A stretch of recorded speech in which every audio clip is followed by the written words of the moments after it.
number 22503 Kanyakumari Dibrugarh Vivek Express from Kanyakumari to Dibrugarh. So ఇవాళ మనమైతే ఇండియాలోనే longest తిరిగే ట్రైన్ కానీ చూసుకుంటే మన వివేక్ ఎక్స్ప్రెస్. ఆ వివేక్ ఎక్స్ప్రెస్లో ఈరోజు మనమైతే కన్యాకుమారి నుంచి దిబ్రూగఢ్ వరకు మనమైతే ఫుల్గా అయితే ట్రావెల్ చేయబోతున్నాం. ఇండియాస్ లాంగెస్ట్ ట్రైన్లో మనమైతే కన్యాకుమారి నుంచి దిబ్రూగఢ్ దాకా మనమైతే ఎండ్ టు ఎండ్ జనరల్ బస్సులో అయితే ట్రావెల్ చేయబోతున్నాము. సో ఇక్కడ నుంచి మొత్తం అయితే స్టార్ట్ అవబోతుంది. ఇక్కడ నుంచి జర్నీ ఎలా ఉంటుందో, అలాగే ఇంకా కూడా మనకైతే దాదాపు 45 గంటల దాకా అయితే జర్నీ అయితే ఉంటుంది. సో చూద్దాము ఈ 45 గంటల జర్నీ ఎలా ఉంటుందో.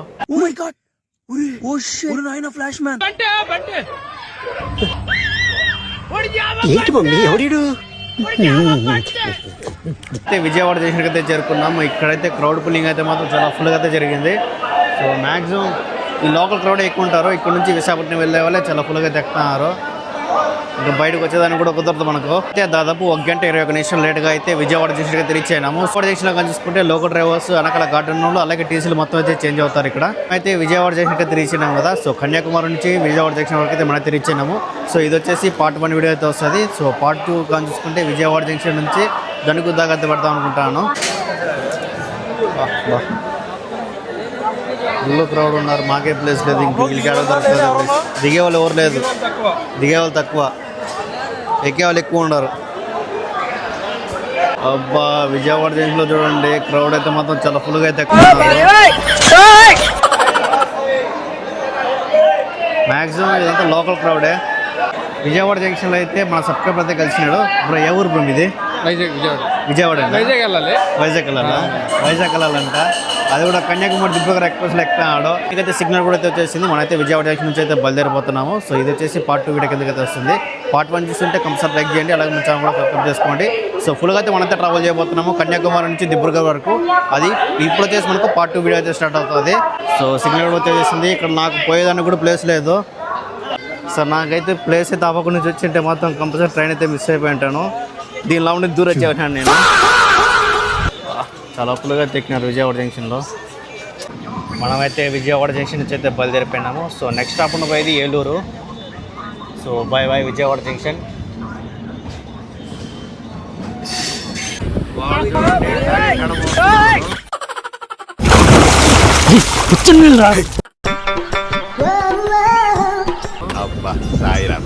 అయితే రాజమండ్రికి దాదాపు 1 గంట 14 నిమిషాలు లేట్గా అయితే వచ్చాము. సో ఇక్కడ స్టాప్ పోయేది దాదాపు 2 నిమిషాలు అయితే ఉంటుంది. సో రాజమండ్రిలో చూసుకుంటే దిగేవాళ్ళు చూసుకుంటే కొద్దిగా ఫుల్గానే దిగినారు. ఇక్కడ విజయవాడలో కొంత ఫుల్గా ఎక్కినారు కదా. సో వాళ్ళని చూసుకుంటే రాజమండ్రిలో కొద్దిగా ఫుల్గానే దిగేశారు. ఇప్పుడైతే లైట్గా అయితే ఖాళీ అయింది. అయినా కానీ ఇక్కడైతే క్రౌడ్ అయితే మాత్రం కొద్దిగా ఫుల్గానే ఉన్నారు. సో ఫుడ్ కావాలన్నా మనకైతే రాజమండ్రిలో అయితే దొరుకుతుంది. దాదాపు 1525 కిలోమీటర్ అయితే కవర్ చేసుకున్నాము కన్యాకుమారి నుంచి రాజమండ్రి వరకు చూసుకుంటే. సో నేనైతే ఏలూరు రైల్వే స్టేషన్ అయితే చూపించలేదు. సో విజయవాడ నుంచి బయలుదేరిన తర్వాత నా ఫోన్లో ఛార్జింగ్ చూసుకుంటే 20% అయితే ఉంది. సో ఇక్కడ ఎక్కడ లోపల చూసుకుంటే ఛార్జింగ్ సాకెట్ ఒక్కటి కూడా పనిచేయలేదు. విజయవాడ అవుటర్ నుంచి చూసుకుంటే ఛార్జింగ్ సాకెట్ ఒక్కటి కూడా పనిచేయలేదు. ఇప్పుడు కూడా అయితే పనిచేయలేదు. సో ఇప్పుడైతే నేనైతే బ్లింకెట్లో అయితే ఆర్డర్ పెట్టుకున్నా పవర్ బ్యాంకు. అదైతే రాజమండ్రిలో అయితే వచ్చింది. రాజమండ్రి నుంచి కూడా సిగ్నల్ అయితే వచ్చేసింది. మనైతే దీనిలో నుంచి దూరిపోయి వెళ్ళిపోవాలి.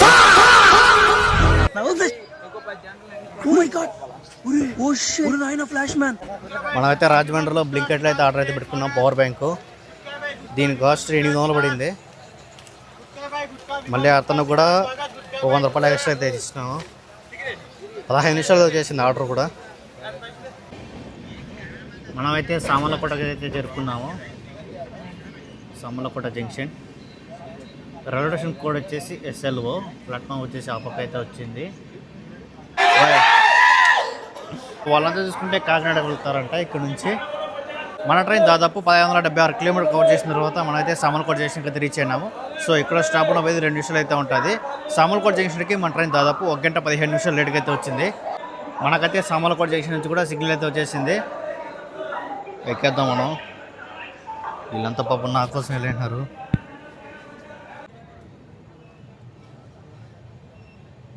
మనమైతే సామర్లకోట జంక్షన్ నుంచి అయితే బయలుదేరిపోయినాము. సో ఇక్కడ నుంచి బయలుదేరిన తర్వాత నెక్స్ట్ స్టాప్ పోయేది దువ్వాడ.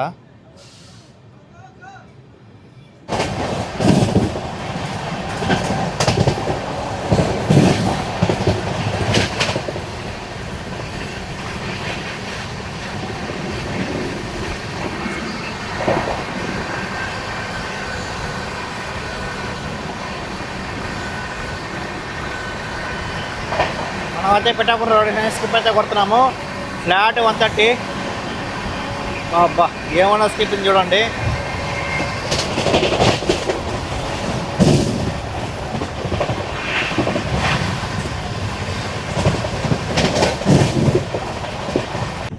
మనమైతే దువ్వాడకైతే చేరుకున్నాము. దువ్వాడ రొటేషన్ కోడ్ వచ్చేసి DVD. ఖాళీగా ఉంది రొటేషన్. మనమైతే దువ్వాడ నుంచి అయితే బయలుదేరిపోయినాము. సో నెక్స్ట్ స్టాప్ ఉండబోయేది విశాఖపట్నం జంక్షన్. నేను సడన్గా విని చూసి భయపడిపోయాను. అంత ముందుకు వచ్చేసినాడు వాడైతే. మనమైతే విశాఖపట్నం జంక్షన్కి అయితే చేరుకున్నాము. రైల్వే స్టేషన్ కోడ్ వచ్చేసి VSKP.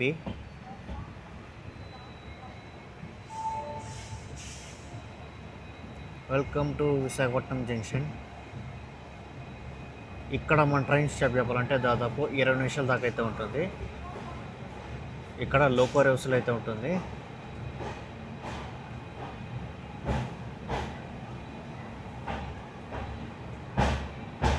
దాదాపు 1726 కిలోమీటర్ కంప్లీట్ చేసుకున్న తర్వాత మనం అయితే విశాఖపట్నం జంక్షన్ అయితే రీచ్ అయినాము. సో ఇక్కడ స్టాప్ ఉన్నవే దాదాపు 20 నిమిషాల దాకా అయితే ఉంటుంది. ఇక్కడ లోకల్ రేవ్స్లో అయితే ఉంటుంది. అయితే ఇప్పుడు జోన్ కూడా అయితే బాగున్నాము. ఇప్పుడు మనం ఈస్ట్ కోస్ట్ జోన్కి అయితే ఎంటర్ అయినాము. డివిజన్గా చూసుకుంటే వాల్తేరు డివిజన్. సో ఇంతకుముందుగా చూసుకుంటే మనం విజయవాడ డివిజన్ అయితే ఉన్నాము. SCR రైల్వే జోన్ అనకాపల్లి దాకా అయితే ఉంటుంది. అనకాపల్లి నుంచి వాల్తేరు డివిజన్ స్టార్ట్ అవుతుంది. మొత్తం నైట్ టైం కదా, సో క్రౌడ్ కూడా కొద్దిగా ఫుల్గా ఉన్నారు. సో కొన్ని స్టాప్లు అయితే స్కిప్ చేసి రేపు మార్నింగ్ అయితే చూపిస్తాను మీకు. వరకు జర్నీ విషయం చెప్పాలంటే మొత్తం అయితే చాలా బాగుంది, కానీ వాష్రూమ్ అయితే అసలు ఏమైతే బాగలేదు. మొత్తం అయితే వరస్ట్గా అయితే ఉంది. వాటర్ అయితే వస్తుంది కానీ ఈ నా కొడుకులు వాటర్ అయితే కొట్టడం అయితే మర్చిపోతున్నారు.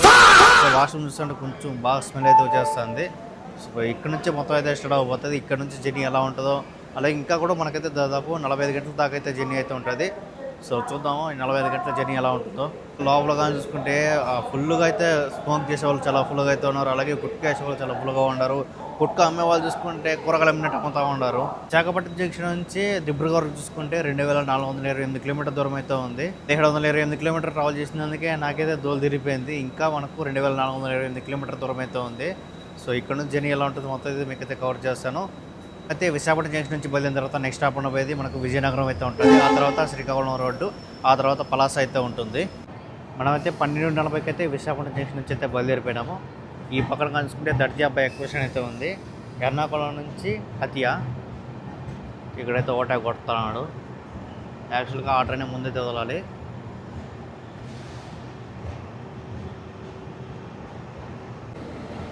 మనకన్నా ముందుగానే వచ్చి వచ్చినాడు దర్జాబాయ్ ఎక్స్ప్రెషన్. ఈ ట్రైన్ వల్ల మన ట్రైన్ కూడా లేటు.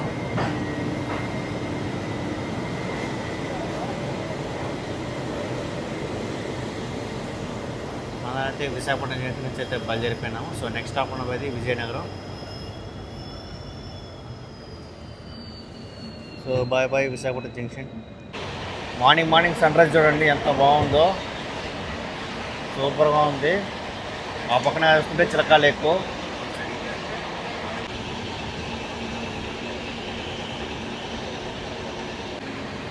ఇదంతా కానీ చూసుకుంటే చిలకలు ఎక్కువ. మన ఆసియా ఖండంలోనే అతిపెద్ద ఉప్పు నీటి సరస్సు. బ్యూటిఫుల్ సన్ రైజు మొత్తం చూసుకుంటే నెక్స్ట్ లెవెల్ అయితే ఉంది. సరే ఎవరు గుర్తా మోయేదంటారు. ఇక్కడ మన ట్రైన్ కరువు పక్కనే చిలకలు ఎక్కువ. మొత్తం సూపర్గా ఉంటుంది.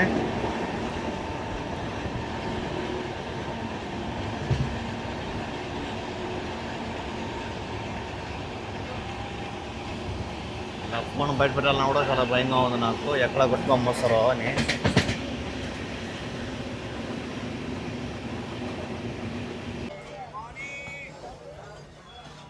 ఏ వాళ్ళ వాష్ బేసిన్ ఓవర్ కానీ చూసుకుంటే వాష్రూమ్ అసలు ఏమైతే బాగలేదు. కుర్తా రోడ్ జంక్షన్లో కానీ చూసుకుంటే నేనైతే కంప్లీట్ అయితే పెట్టాను, ముందుగానే కంప్లీట్ పెట్టాను. వాష్రూమ్ అసలు ఏం బాగాలేదు. కంప్లీట్ పెడితే రేడైతే వచ్చాను, క్లీనింగ్ అయితే చేస్తాను. లోపల కానీ చూసుకుంటే వాటర్ అయితే వస్తుంది కానీ వీళ్ళైతే నీళ్ళు కొట్టడం అయితే మర్చిపోతున్నారు. బేస్ అయితే ఉంది కానీ సో అది కూడా సరిగ్గా యూస్ చేసుకోలేదు. దాన్ని మొత్తం బ్రేక్ చేసి నీళ్ళు వస్తుంది, దాంతో నీళ్ళు రాకుండా గుట్టగట్టేసి దాని కింద బ్యాగులు పెట్టేసినారు వీళ్ళు. ఆ మొత్తం వాష్ బేసిన్ మొత్తం కంపు చేసినారు ఇప్పుడు దాన్ని కూడా. కుర్తా రోడ్ జంక్షన్ నుంచి పూరి వెళ్ళడానికి లైన్ అయితే ఉంటుంది. అలాగే ఇక్కడ మెయిన్ లైన్ కానీ చూసుకుంటే హౌరా చెన్నై మెయిన్ లైన్ అయితే ఉంటుంది. కుర్తా రోడ్ రొటేషన్ కోడ్ వచ్చేసి KUR. మనమైతే కుర్తా రోడ్ జంక్షన్ నుంచి అయితే బయలుదేరిపోయినాము. సో ఇక్కడ నుండి బయలుదేరిన తర్వాత next stop ఉండబోయేది Bhubaneswar.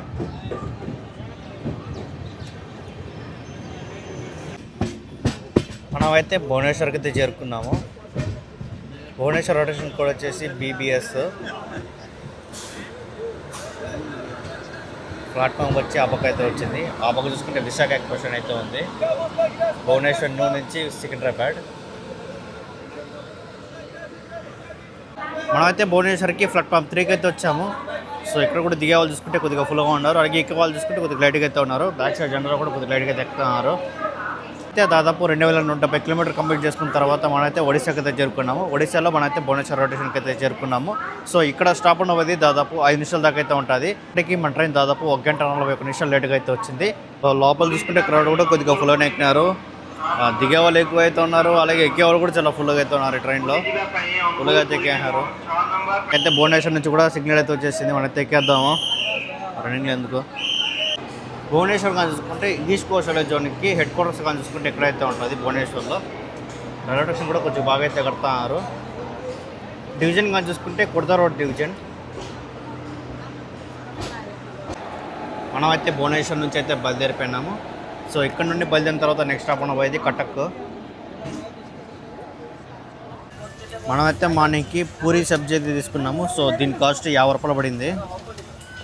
Puri side కింద సబ్జీ అయితే ఉంటుంది.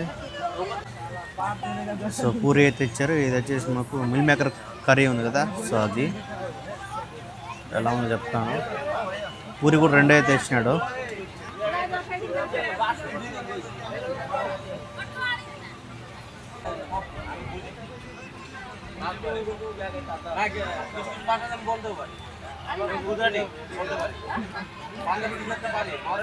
టేస్ట్ ఏం చెప్పాలంటే అంతకు ఏమైతే బాగలేదు, ఏదో ఒకటి తినాల్సింది అంతే.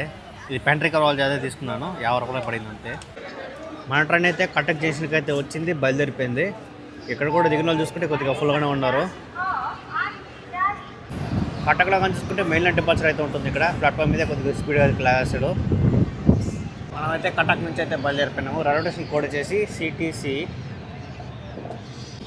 కటక్ నుండి బయలుదేరిన తర్వాత నెక్స్ట్ స్టాప్ ఉండేది భద్రక్.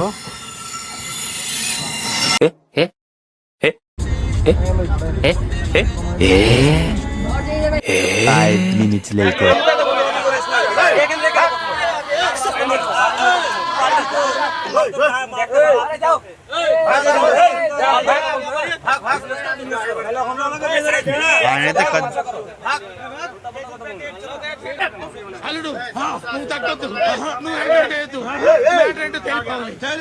దిగైతే వెళ్తాడు.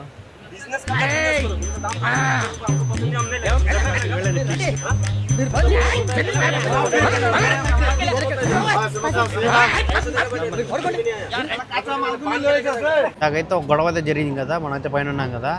ఆ గొడవ కాను ఎవరో కాదు నేనే. ఖర్జూరం తీసుకున్న 100 రూపాయలు బేరం ఆడి, ఆ ఖర్జూరం బాగాలేదు, నేను బాగాలేదని చెప్పి కొద్దికి వాడు నాకు వద్దు ఇది అన్నాడు. మళ్ళీ ట్రైన్లో ఇప్పటికే దాదాపు 20-30 దాకా గొడవలు అయితే అయినాయి. ఇప్పుడు ఇంకో గొడవ అయితే అవుతుంది. ఇప్పుడు గొడవ పడక మొత్తం అయితే నార్మల్ అయిపోయింది. కొంచెంసేపు గొడవ పడతాను, మళ్ళీ కొంచెంసేపు అయితే కలిసి వేస్తున్నారు. సో అది కూడా ఫుడ్ టైం వాళ్ళతో గొడవ అయితే పెట్టుకున్నాను. ఆడ ఫుల్గా ఉండరు క్రౌడ్, ఈయన అందరూ తోసుకొస్తాడు, అందుకే గొడవ అయింది. సో ఈ ట్రైన్ కానీ చూసుకుంటే స్మోకింగ్ కూడా కొంచెం ఎక్కువ అయితే చేస్తున్నారు. ఇంకా బీహార్ అంతా వెళ్ళే ట్రైన్ కాబట్టి కొంచెం ఫుల్గానే ఉంటుంది. ఆ తమకే సగం తలనొప్పి అయితే వస్తుంది. ఇప్పుడు ఈడు నా ముందర ఉండేవాడు ఏం చేస్తున్నాడంటే గుట్కా ఫుల్గా నవ్వుతున్నాడు, తేడా పెడుతున్నాడు. దాన్ని చూసంటే నాకు వాంతికి వస్తుంది. కంట్రోల్ ఎవరు చాలు, వాడి పాపాను వాడు చేస్తే పాపాలకి నేను పోయేటట్టున్నారు. దాదాపు 1 గంట 55 నిమిషాలు లేట్గా అయితే వచ్చింది. సో భద్రక్లో స్టాప్ చెప్పాలంటే 2 నిమిషాలు అయితే ఉంటుంది. మనమైతే భద్రక్ నుంచి అయితే బయలుదేరిపోయినాము. భద్రక్లో చూసుకుంటే మెయిన్ లైన్ డిపార్చర్ అయితే పడుతుంది. ఇక్కడ ప్లాట్ఫామ్ మీద కొద్దిగా స్పీడ్గా లాగేస్తాడు. భద్రక్కి మన ట్రైన్ ప్లాట్ఫామ్ 3కి అయితే వచ్చింది, బయలుదేరిపోయింది. భద్రక్ రైల్వే స్టేషన్ కోడ్ వచ్చేసి BHC. సో ఇక్కడ నుండి బయలుదేరిన తర్వాత నెక్స్ట్ స్టాప్ పోయేది బాలేశ్వర్. ఏమన్నా లైన్ చూడండి ప్లాట్ఫామ్ మీదే. సో డోర్ దగ్గర నుంచి వీడియో తీయాలంటే నాకే భయం వేస్తుంది. భువనేశ్వర్ దగ్గర కానీ చూసుకుంటే వెనక నుంచి ఫుల్ క్రౌడ్ వచ్చేసారు. నేనైతే కొద్దిగా ముందు పడిపోయి ఉంటాను, అంత ఫుల్ క్రౌడ్ వచ్చేసారు అక్కడ కానీ చూసుకుంటే దిగేవాళ్ళు. అందుకే నేనైతే మెయిన్ రైల్వే స్టేషన్లో మాత్రమే డోర్ దగ్గరికి అయితే వస్తాను. మిగతా టైంలో కానీ చూసుకుని అక్కడ విండో సైడ్ అయితే ఉంది కదా, సో అక్కడ నుంచి అయితే వీడియో తీస్తాను. సో క్రౌడ్ ఫుల్గా ఉంది కాబట్టి ముందు వెనక తోస్తూ ఉంటాడు, మనైతే కొంచెం జాగ్రత్తగా పడాలి. ఓయమ్మా చాలా చిన్న సెకండ్లో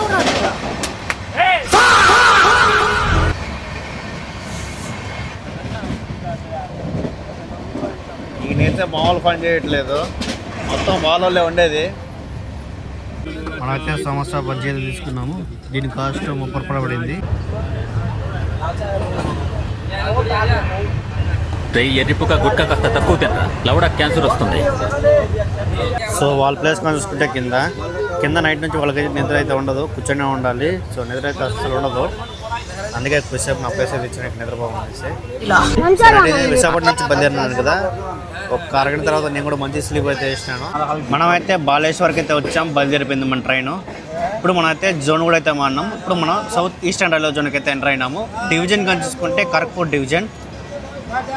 బాలేశ్వర్లో కూడా మనకైతే ప్లాట్ఫామ్ డిపోర్ట్స్ అయితే దొరుకుతుంది. ప్లాట్ఫామ్ అయితే కొద్దిగా స్పీడ్గా తిరగేస్తాడు. అయితే బాలేశ్వర్ నుంచి అయితే బయలుదేరిపోయినాము. సో నెక్స్ట్ స్టాప్ పోయింది ఖరగ్పూర్ జంక్షన్.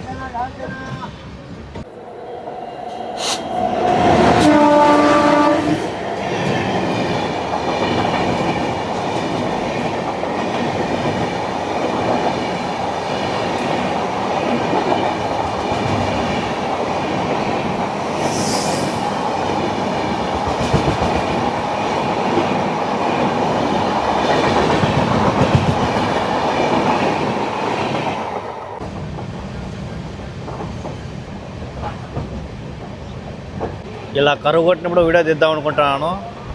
ఈ లోపల ఎవడైనా మోసాడని భయంగా ఉంది నాకు.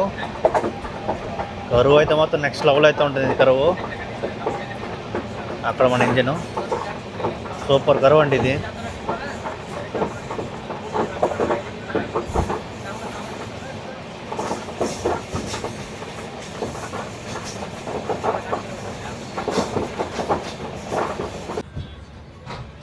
మనమైతే ఖరగ్పూర్ జంక్షన్కి అయితే చేరుకున్నాము. Kharagpur junction railway station code వచ్చేసి KPG. ప్లాట్ఫామ్ అయితే ఆ పక్క అయితే వచ్చింది. మనమైతే ఖరగ్పూర్కి అయితే చేరుకున్నాము. ఇక్కడ క్రౌడ్ చూడండి ఎంత ఫుల్గా తిరుగుతున్నారు. ఖరగ్పూర్లో కానీ చూసుకుంటే డీబోర్డింగ్ అయితే మాత్రం చాలా ఫుల్గా అయితే జరుగుతుంది. ఈ క్రౌడ్ అంతా మన ట్రైన్ నుంచి దిగినోళ్ళే. సో చాలా ఫుల్గా చూసుకుంటే మనకు అలవాళ్ళు అయితే ఎక్కినారు. ఖరగ్పూర్లో కానీ చూసుకుంటే డీబోర్డింగ్ అయితే మాత్రం చాలా ఫుల్గా అయితే జరుగుతుంది. మనమైతే ఖరగ్పూర్ స్టేషన్కి దాదాపు 2 గంటల 50 నిమిషాలు లేట్గా అయితే వచ్చాము. సో ఇక్కడ స్టాప్ ఉన్న పోయేది దాదాపు 10 నిమిషాల దాకా అయితే ఉంటుంది. ఫుల్గా కానీ చూసుకుంటే దిగిన కూడా చాలా ఫుల్గా అయితే ఉన్నారు. సో ట్రైన్ కానీ చూసుకుంటే కొద్దిగా లేట్గా అయితే ఖాళీ అయింది. సో చూద్దాం ఇక్కడ నుంచి ఖాళీ అవుతా పోతూ ఉంటుంది. మళ్ళీ మనకు ధనికులు ఎక్కే ఛాన్స్ అయితే ఉంటుంది ఇక్కడ ఫుల్గా. సో లోపల చూసుకుంటే వాటర్ అయితే అసలు రాలేదు. సో ఇక్కడైతే ఫేస్ వాష్ అయితే చేసుకున్నాను నేను. ఇక్కడైతే డబుల్ బిర్యానీ అనేది తీసుకోవాలి. అయితే ఇప్పుడు ఒడిశా నుంచి వెస్ట్ బెంగాల్కి అయితే ఎంటర్ అయినాము. సో ఇక్కడ కూడా క్రౌడ్ అయితే మాత్రం కొద్దిగా ఫుల్గానే దిగినారు. అలాగే ట్రైన్ మనం చూసుకుంటే కొద్దిగా లేట్గా అయితే ఖాళీ అయింది. సో ఇక్కడ నుంచి నెక్స్ట్ స్టాప్ ఉండేది మనకు ధనుకుని, అది హౌరా దగ్గరలో అయితే ఉంటుంది, దగ్గర రైల్వే స్టేషన్. సో అక్కడ కూడా మనకైతే ఫుల్గా క్రౌడ్ ఎక్కే ఛాన్స్ అయితే ఉంటుంది. అయితే ఖరగ్పూర్ నుంచి అయితే బయలుదేరిపోయినాము. మన పక్కన చూసుకుంటే బాత్రూమ్లో అయితే ఉన్నది, వాష్రూమ్లో నుంచి కంపు అయితే మాత్రం చాలా ఫుల్గా వస్తుంది. ఇక్కడ ఉన్న నా వల్లే కాలేదు అసలు. వాష్రూమ్కి వెళ్తే ఇంకెట్లా ఉంటుందో నాకు అర్థం కాలేదు. ఇక్కడైతే కంపు అయితే మాత్రం చాలా ఫుల్గా అయితే వస్తుంది. కానీ బ్యాక్ సైడ్ చూడండి, ఆ వాష్రూమ్ పక్కన ఎలా తింటున్నారు. నేనైతే అంత పెద్ద సాహసం చేయలేను. అసలు కంపు ఇంత ఫుల్ కంపు వస్తుంది. ఇక్కడ ఉన్న నా వల్ల కాలేదు, అంత ఫుల్గా అయితే వస్తుంది. మనమైతే ఖరగ్పూర్ నుంచి అయితే బయలుదేరిపోయినాము. సో నెక్స్ట్ స్టాప్ ఉన్నది ధనుకుని. సో తలనొప్పున్నా కాళ్ళ నొప్పులున్నా ఏమున్నా సరే 5 నిమిషాలు తగ్గిపోతుందంట. ఇలాంటి మందులంతా మనకు ఈ ట్రైన్లో మాత్రమే దొరుకుతుంది. నాకు కొడద్దు. సో నేనైతే ఇప్పుడైతే ఫుడ్ అయితే తింటున్నాను. సో కింద చూడండి ఒకసారి, ఇక్కడ ఫుడ్ తింటాను, వాళ్ళైతే కింద తీసుకున్నారు కదా తోలుతున్నారు. అసలు తిన్న బుద్ధి కాలేదు నాకైతే. ఆ కిందనే కాదు, ఆ పక్కన పైన కూర్చున్నాడు కూడా తాగుతున్నాడు. నేను ఎప్పుడు ఈ మాట తినలేదు, ఇదే ఫస్ట్ టైము. ఈ ట్రైన్లో గుట్కలు అయితే మాత్రం కూరగాయలు అమ్మినట్టు అమ్ముతున్నారు. అది కూడా కొంతమంది 4-50 రూపాయలు 3 అమ్ముతున్నారు ఒక్కొక్కరు.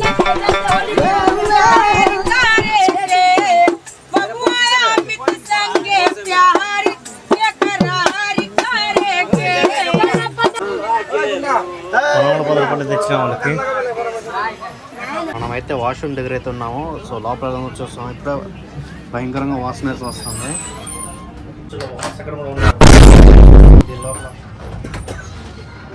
భయంకరమైన వాసన వస్తుంది. నేను ఒక్క సెకండ్ ఉండేది లోపల చూసుకుంటే ఎంత ఫుల్గా వాసన వస్తుంది. వాళ్ళు ఎలా పోతారు నాకు అర్థం కాలేదు. మనమైతే అందులో రొటేషన్ అనేది స్కిప్ అయితే కొట్టినాము. ఇక్కడైతే స్టాప్ అయితే లేదు. సో స్ట్రైట్గా వెళ్ళిపోతే మనకైతే హౌరా అయితే వస్తుంది. 15 కిలోమీటర్ దూరం అయితే ఉంటుంది. మనమైతే లెఫ్ట్ సైడ్కి అయితే డైవర్షన్ తీసుకుంటున్నాము. అటు సైడ్ వెళ్తే సాంత్రగచ్చి హౌరా అయితే వస్తుంది. మనైతే ఈ పక్క అయితే వెళ్తున్నాము. ఇది కూడా సింగిల్ లైన్, అప్పు కూడా సింగిల్ లైన్, అది కూడా సంతరగచ్చి వెళ్ళేది. అప్ప మెయిన్ లైన్ కూడా ఉంటుంది, అది కూడా సంతరగచ్చి లైన్. మనమైతే దనుకుని జంక్షన్కి అయితే చేరుకున్నాము. ఇక్కడ క్రౌడ్ కలుసుకుంటే అది ఎవరైతే లేదు, ఆ ముందరైతే ఉన్నారు, వస్తున్నారు. మనమైతే దనుకుని జంక్షన్కి అయితే చేరుకున్నాము. ఇక్కడ కూడా దిగేవాళ్ళు చూసుకుంటే కొద్దిగా ఫుల్గానే ఉన్నారు. అయితే దాదాపు 3 గంటల లేటుగా అయితే దనుకునికి అయితే చేరుకున్నాము. సో ఇక్కడ స్టాప్ ఉండేది దాదాపు 5 నిమిషాల దాకా అయితే ఉంటుంది. దనుకుని కాల్చుకుంటే దిగిన కూడా కొద్దిగా ఫుల్గానే ఉన్నారు. ఇక్కడ అయితే విజయవాడ జంక్షన్ నుంచి దనుకుని వరకు పార్ట్ 2 వీడియో అయితే వస్తుంది. ఇది మళ్ళీ దనుకుని నుంచి మనమైతే ఆ దిబ్రుగఢ్ వరకు పార్ట్ 3 అయితే పెడదాం అనుకుంటున్నాను. సో ఇక్కడ నుంచి దాదాపు 30 గంటల జర్నీ అయితే ఉంటుంది దనుకుని నుంచి ఆ దిబ్రుగఢ్ వరకు. సో ఫుల్గా అయితే మనైతే పార్ట్ 3 అయితే కంటిన్యూ చేద్దాం ఇక్కడ నుంచి.